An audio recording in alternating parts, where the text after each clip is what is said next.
He never raised his voice. He never needed to. In every room he entered, fear followed. Not because of what he did, but because of what he made you do. Johan Liebert.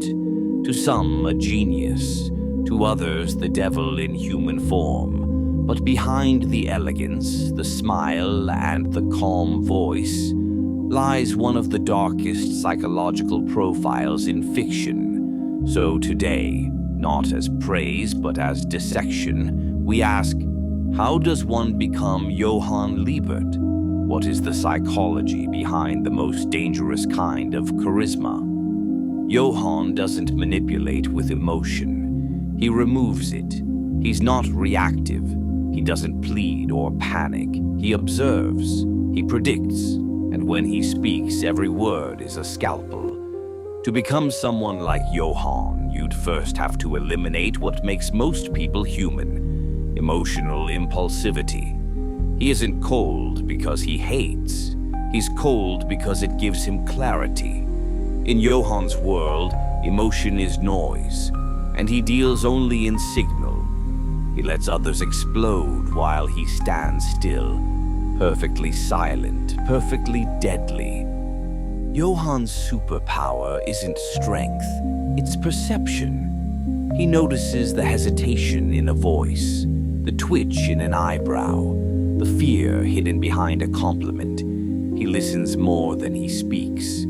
And when he does speak, it's not to reveal, it's to extract. He studies people like puzzles, not to solve them, but to rebuild them wrong. This is what makes him so terrifying. He doesn't control people.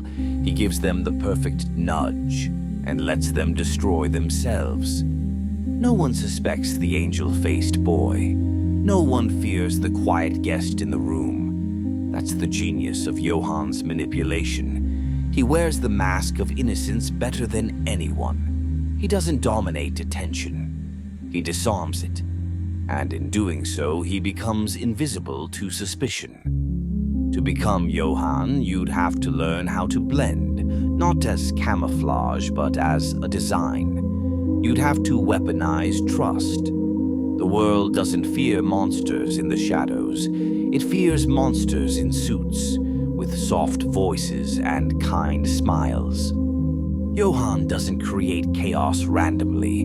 He plants seeds, months, even years in advance. He understands systems, people, cities, even institutions. They're all just dominoes. The key is knowing where to push.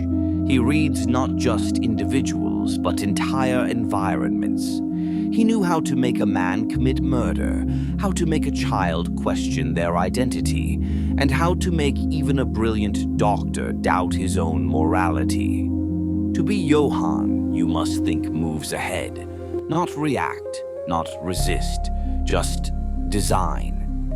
But Johan isn't just a manipulator, he's a believer in nothing. At his core, Johan doesn't want power or revenge. He doesn't even want survival. He wants erasure. He sees life as meaningless, fragile, and absurd.